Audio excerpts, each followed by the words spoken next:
Jamvi Studio inawaletea.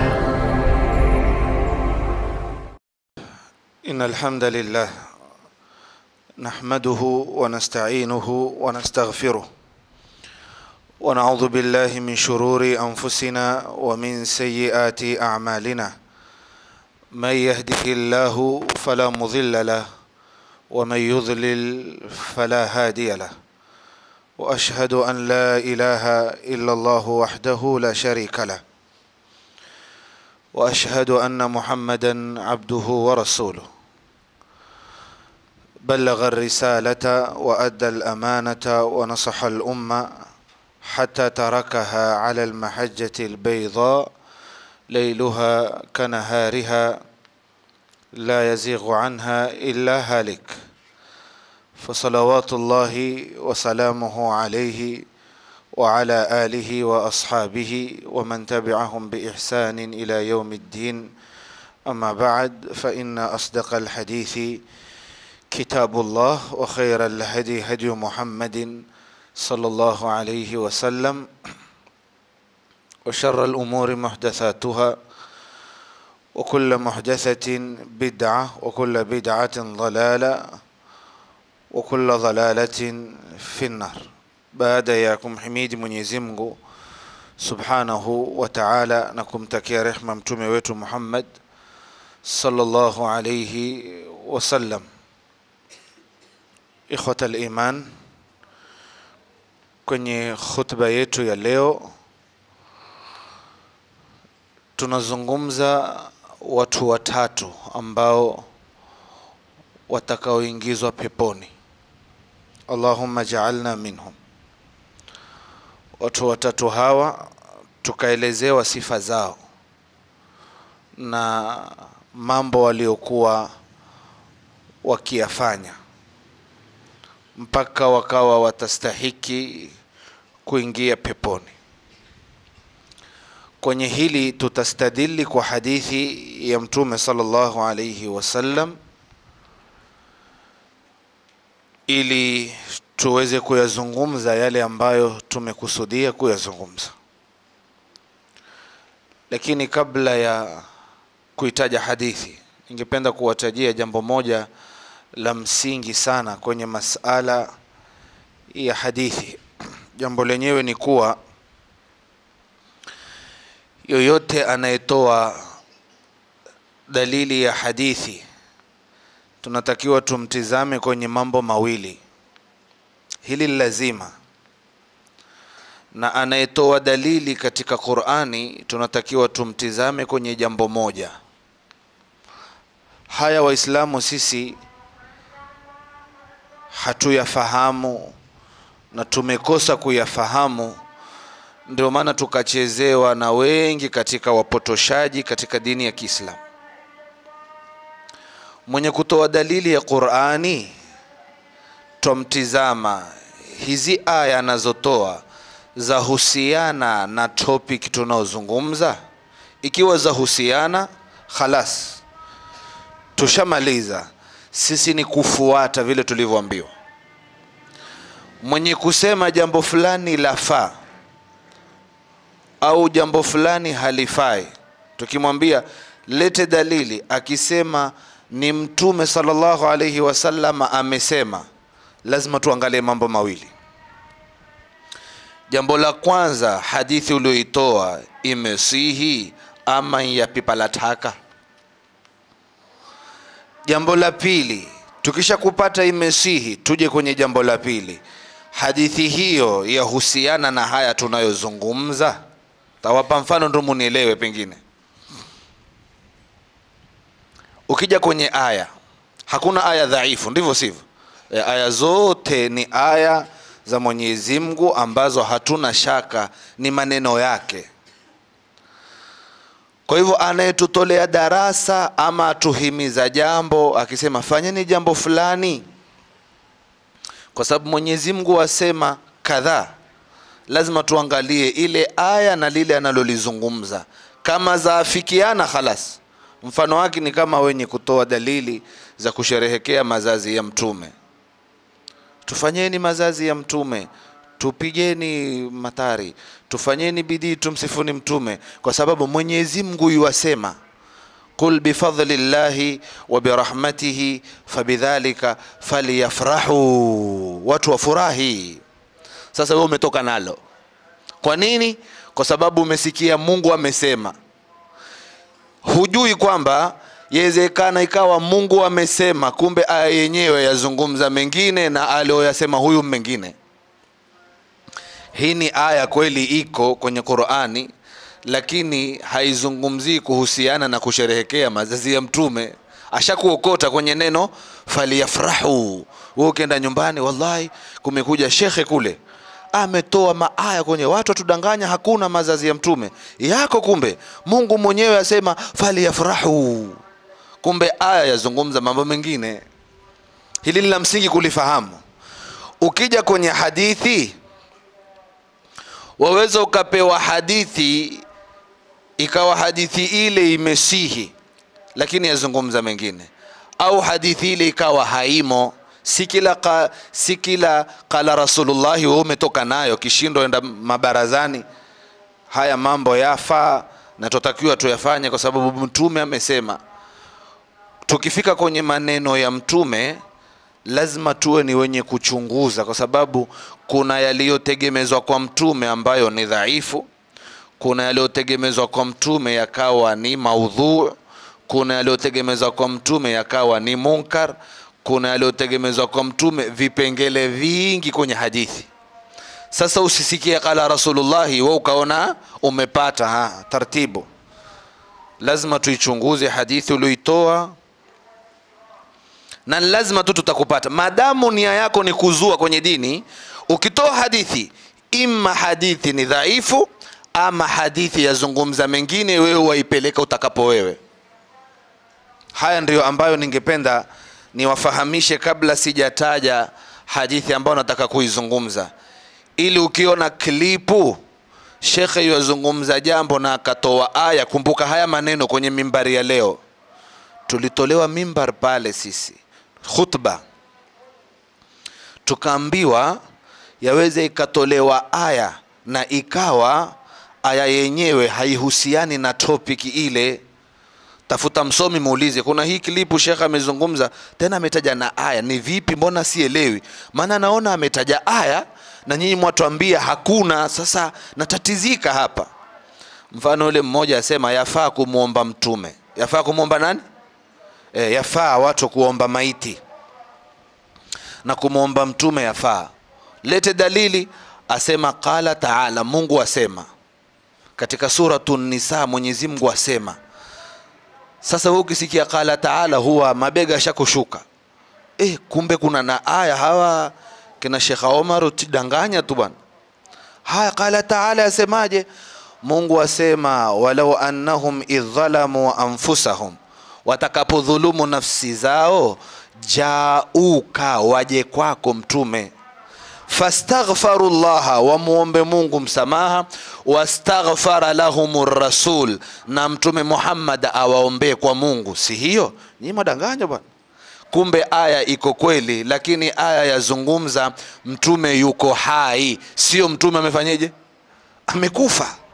Sasa usipoyajua haya tutaokotwa kila siku na maklipu, na siku hizi kila mtu ni shekhe. Madamu una smartphone na kufungua YouTube ni bure, bora uwe na email yako, fungua pale. Haya, mwenye kurekodi upuzi, mwenye kurekodi atakao yeye. Lazima tuwe makini kwa sababu tuko kwenye dunia ya mitandao. Sasa haya, na mimi nimewambia watu wa peponi ni watatu, na nimesema nitatoa dalili ya hadithi. Natakiwa mimi kwanza nibainishe hadithi yenyewe ipo, imesihi, kisha ndo waelezee. Hadithi yenyewe ameipokea Imamu Muslim. Tukisema hadithi imepokea Imamu Muslim kwenye sahihi yake, huwa tushamaliza kesi, kwa sababu vitabu vitatu ndivyo vitabu vya kutegemewa dunia nzima kwenye kutukua dini yetu.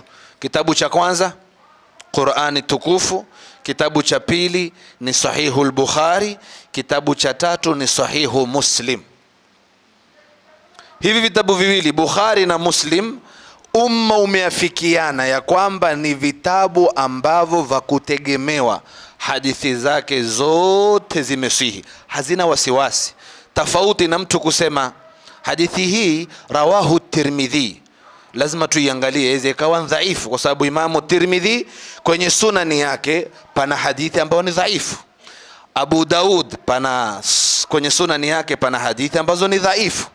Imamu Nasai na Imamu Ibn Majah na Imamu Ahmad katika Musnad pana hadithi ambazo ni dhaifu pia.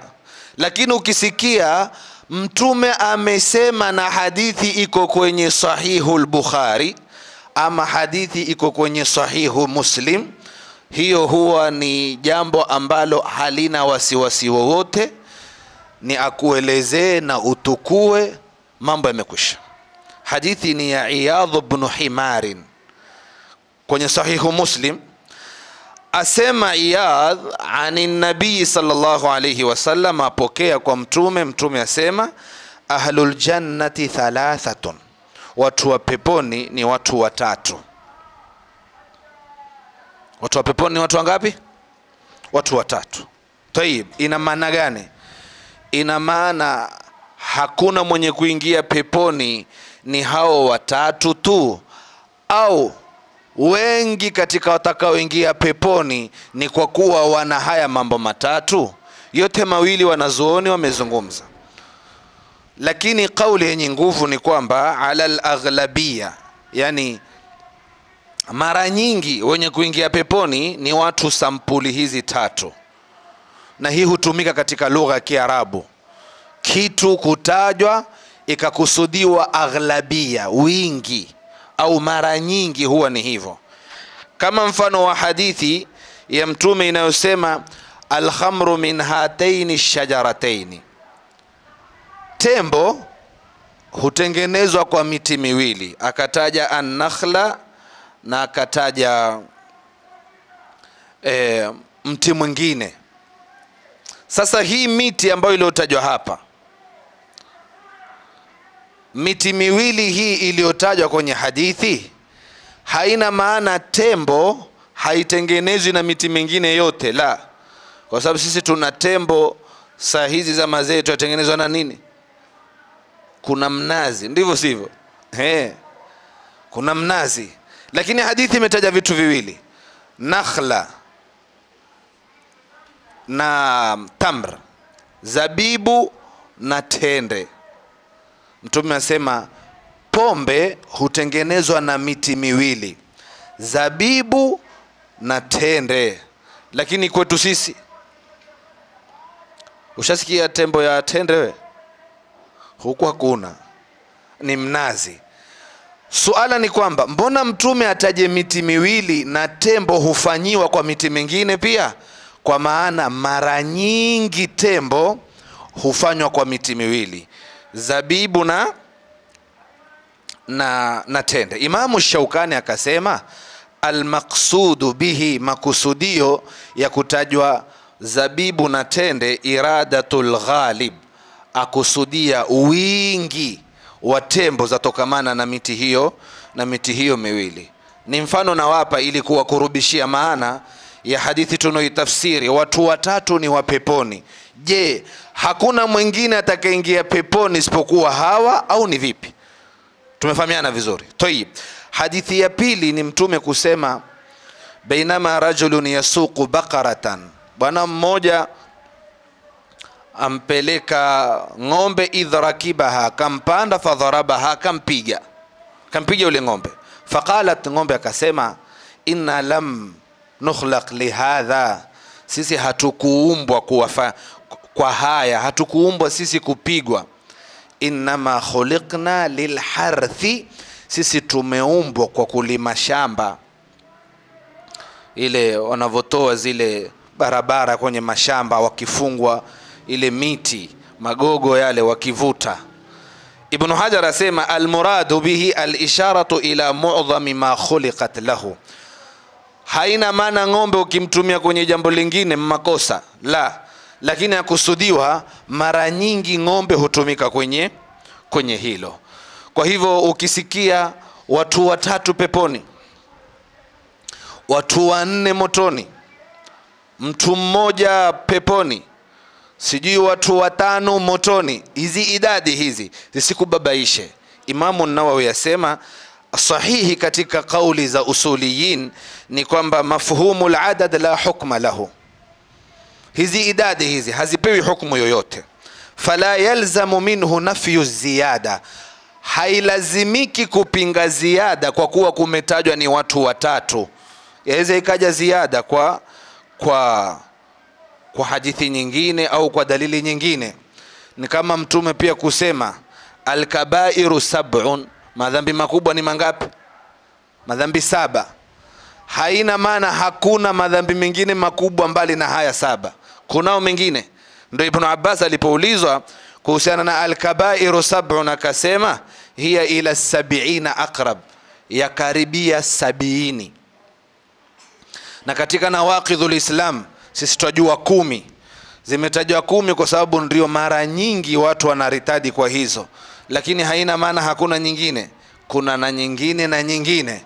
Ndio makusudio ya hizi hadithi zikija kusemwa ahlul jannati 3. Sasa al-Imam at-Tibi akatumalizia mzozo kwa kutuambia wa idha istaqraita ahwal al-ibadi ala ikhtilafiha, ukija ukichunguza na ukipeleleza hali za waja kwa tofauti zao, lam tajid ahadun yastahilu an yadkhula aljanna wa yahiqqu lahu an yakuna min ahliha illa wa huwa mundarijun tahta hadhihi alaqsam.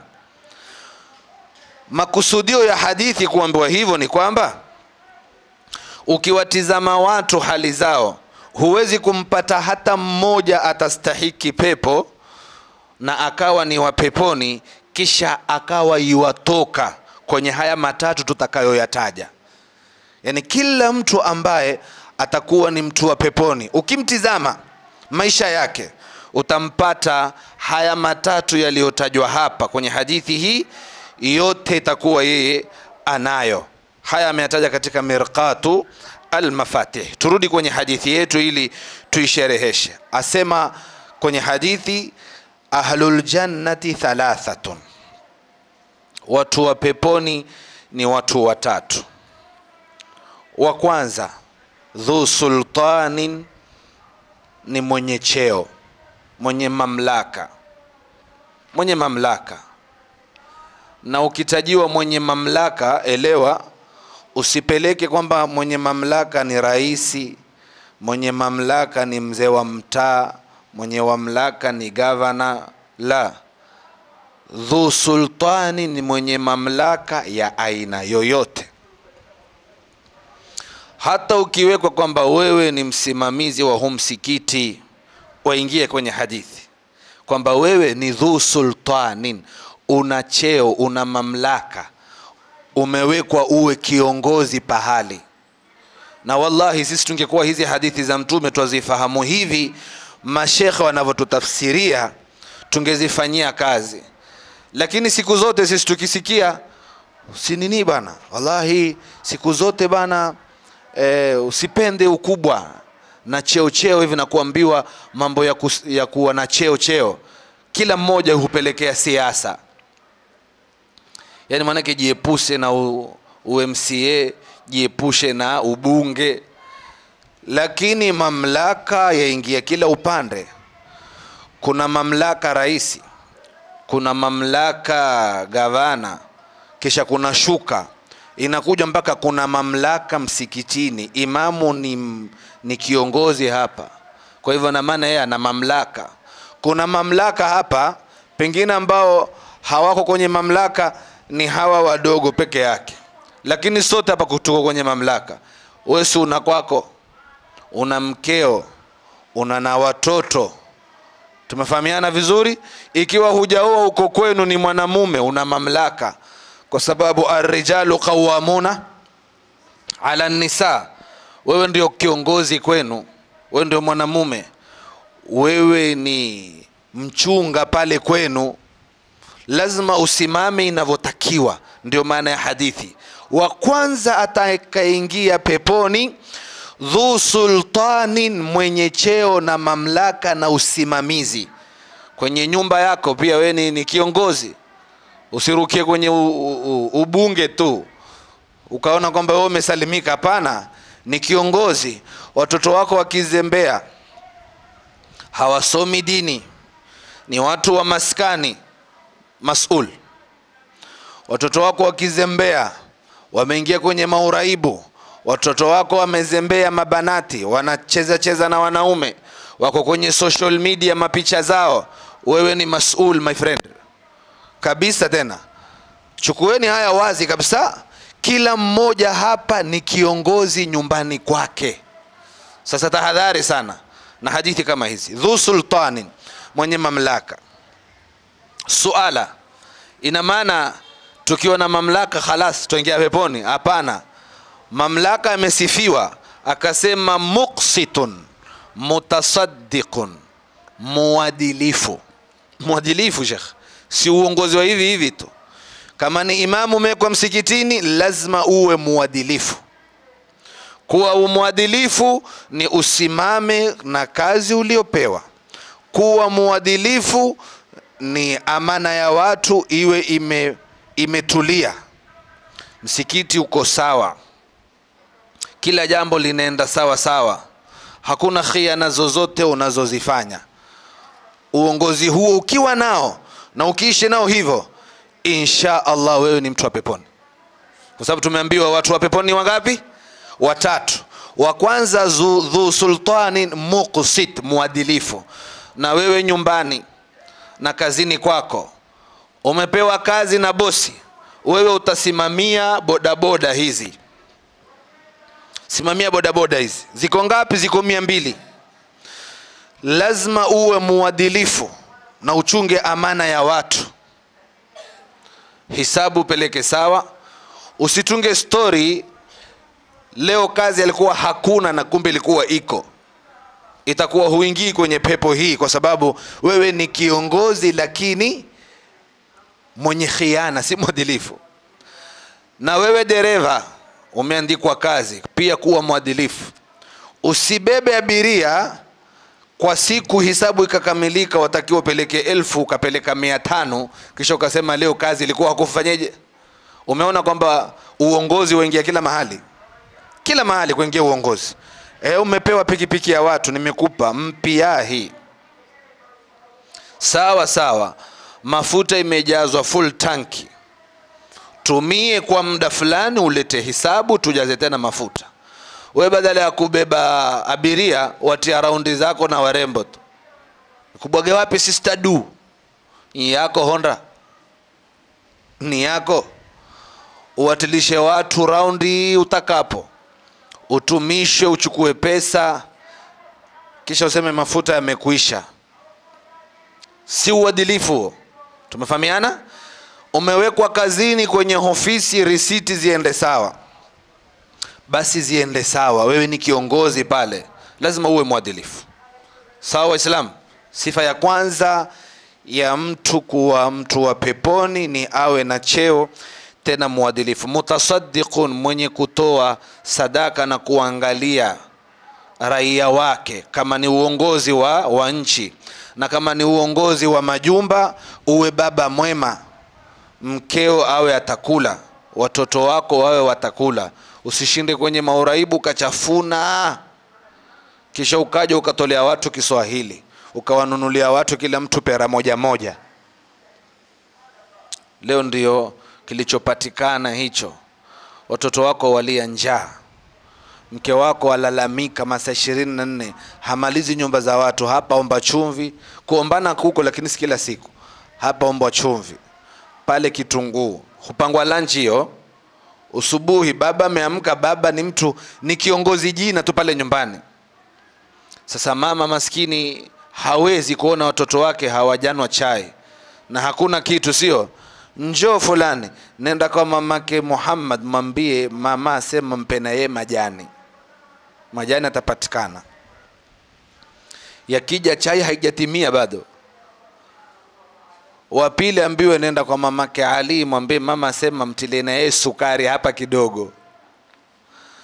na kiongozi liko ndani limelala, lina mahangova ya jana usiku, jitu halina maana hata kidogo. Akishakutumanwa yule, akileta sukari na majani, iliyobakia maji, na basi kuombwe Mungu iwe maji yako, kama hakuna peo mwingine nini, jagi katukue maji, mama aje akoroge pale, watu wapige chai kavu kama kuna na mkate wa jana, halasi imepita. Huu ni kiongozi ambaye hafai. Na hapa hatuzungumzi ati kwamba ni mtu kiongozi hana uwezo.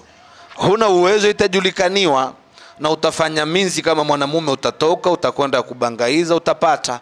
Hata kama kumwambia rafiki yako, kuombana kuko mara nyingine, maisha mtu humbana akaomba 200 hakadha likapita lile jambo. Lakini twazungumza hapa wale ambao wameamua wao mababa majina tu, na uume wao na ubaba wao. Ningeomba waangalie Ansar Studio, jana tulikuwa na muhadhara, zitawekwa hizi video, sifa za wanaume ni kina nani. Ukisikia hiyo waweza kujishuku pengine we humo, na ukijiangalia una na midevu tele unayo, kumbe huko kwenye grupu la kina nani, la wanaume. Wanaume si kifua kikubwa na fremu, sio wanaume huo. Wala wanaume si kuzaa watoto wengi. Mimi bana kidume bana, mimi ninavyokuambia, mimi na watoto wangu sasa nadhani 13 hata kimchezo mimi nateremsha mjomba. Huo si wanaume, sio wanaume kabisa. Wanaume usimame na masulia yako kama mwanamume. Watoto wanasoma madrasa, watoto wanasoma skuli, watoto wanakula. Hadha huwa ar-rajulul haqiqi, huyo ndiye mwanamume. Tayib, kwa hivyo wa kwanza huyu dhu sultanin muqsitin mutasaddiq muwaffaqin. Wa pili ni rajulun rahimun raqiqul qalbi likulli dhi qurba wa muslimin. Mtu wa pili ni mwanamume ambaye rahim, mwenye huruma sana, raqiqul qalbi, moyo wake laini, likulli dhi qurba, kwa kila akraba yake, wa muslimin, na waislamu wote kwa ujumla. Almuslimu akhul muslim, huu ni muislamu ambaye ana sifa miongoni mwa sifa za watu wa peponi. Huyo astahiki kuingia peponi kwa sababu ana huruma na wenzake. La tadkhulul jannata hatta tu'minu wala tu'minu hatta tahabbu, watu wapendane, watu wasaidiane, watu wahurumiane.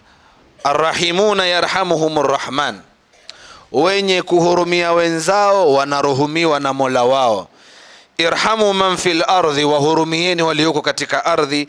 Yarhamukum man fis samaa, atawahurumia nyinyi aliyoko mbinguni. Na kwenye hadithi nyingine, innama yarhamullahu min ibadihi arruhama, hakika Mwenyezi Mungu huwa rehemu katika waja wake wale wanao wahurumia waislamu wenzao. Kuwa na huruma kwa watoto, kuwa na huruma kwa watu wazima, kuwa na huruma kwa wanawake, kuwa na huruma kwa wazazi wako, kuwa na huruma kwa waislamu jumla. Ukisikia jambo la muislamu kama kwamba ni lako wewe, ni sifa hii katika sifa za watu wa peponi. Na tuacheni misemo ya kimaskani. Sisi kuna kimisemo tumeyatunga, tuona ndini yenyewe kwambia kila mtu rabi nafsi. Rabi nafsi si hapa. Rabi nafsi ni wapi? Amujui wapi rabi nafsi? Rabi nafsi ni akhira.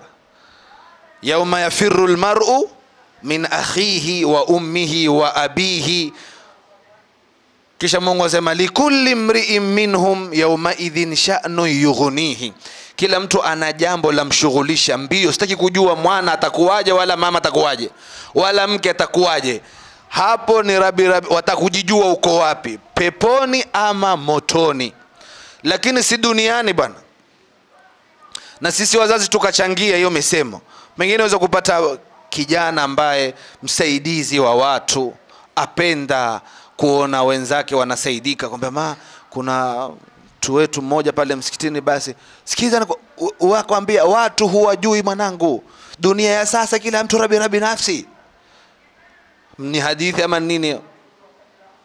Sisi tuambiwa huku miongoni mwa sifa za watu wa peponi watakaoingia peponi ni kwamba rajulun rahimun raqiqul qalbi likulli dhi qurba wa muslimi. Tuhurumiane jamani. Angalia kwenye social media matangazo ya watoto wagonjwa wadogo. Hayo huna cha kutoa, basi angalau sambaza pia wewe. Sambaza tu kwenye magrupu ulionayo, na ikuguse kama kwamba yule ni mtoto wako, ama ikuguse kama kwamba yule ni ndugu yako mwenye yale matatizo.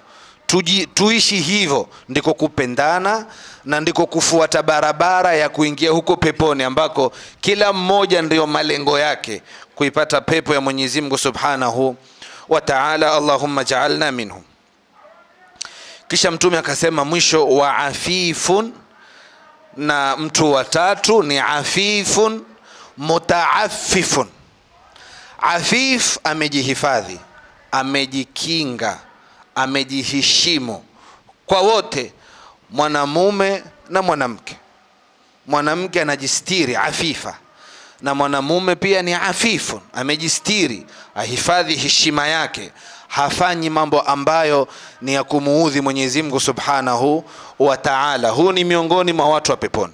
Kisha mutaaffifun, mtu ambaye amezuia na kuombaomba watu, amejizuia, si muombaji kabisa, humpati kwenye mambo ya kuombaomba. Lakini subhanallah, tizama maisha ya leo, wala kama nilivyotangulia, kuombana kuko hutokea, yani kwamba sasa huna budi kabisa. Ni mtu wewe na kazi yako, ni mtu na kazi yako, maisha kidogo yamekupiga, waweza muelezea mwanamume mwenzako, kuna kadhaa nataka hivi, usaidizi wako, alafu inshallah tutarekebisha na Mungu atafungua haya yako. Nachokuzungumzwa hapa ni mtu na afya yake, mtu mzima na afya yake, mwanamume hana kilema, hana chochote, ikawa kila kona na che blue hapo, kume blue, kila ukipita blue tu, nipe blue huyu, nipe blue yule, zimekuwa 40. Ashapata chai asubuhi ya mama ntilie shilingi 10, shilingi 20, chai shilingi 20, mahamri 4 ama chapati 2 za shilingi 10. Ashakula. Kifika saa 6 wallahi basi natoa kubangaiza, wala hakubangaiza, ameketa metia nyaya nyumbani, ndio huamka hapo pengine bangaiza. Lakini ndio hivyo ustadhi, basi inshallah 100 tu angalau tafutie watoto, akipata konda zake kwenye kibanda, taitisha chapati zake 6 ama 3 na suru aale, aende akalale. Ndio maisha yake haya. Sasa hizi si uume huo, wala si maisha hayo. Tunaambiwa ukitaka kuwa mtu wa peponi lazima uwe afifun mutaaffifun, mwenye kuzuia na kuombaomba watu.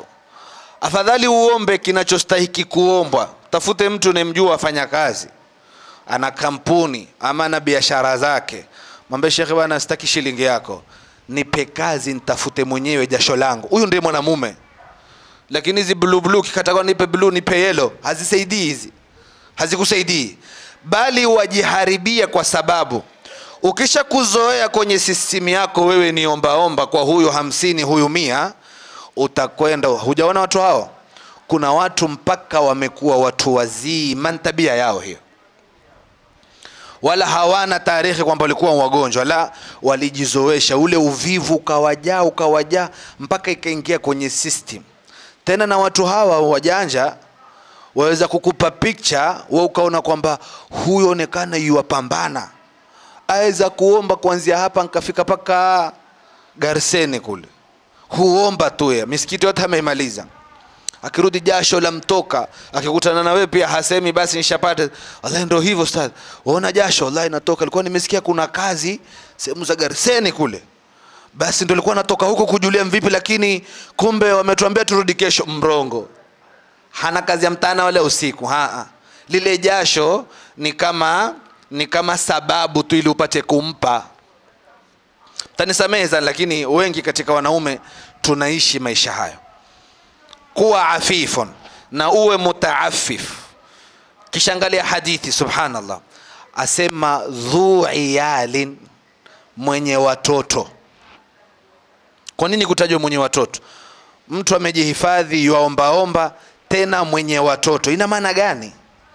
Ina maana Mtume sallallahu alaihi wasallam anaonesha namna ya huyu bwana ambavyo hataki kuomba, namna ya huyu bwana namna anavochukia kuomba. Kivipi? Dhu iyalin, ana na watoto. Kumbe kama kwamba kinachomfanya mtu aombe ni huwa ana majukumu.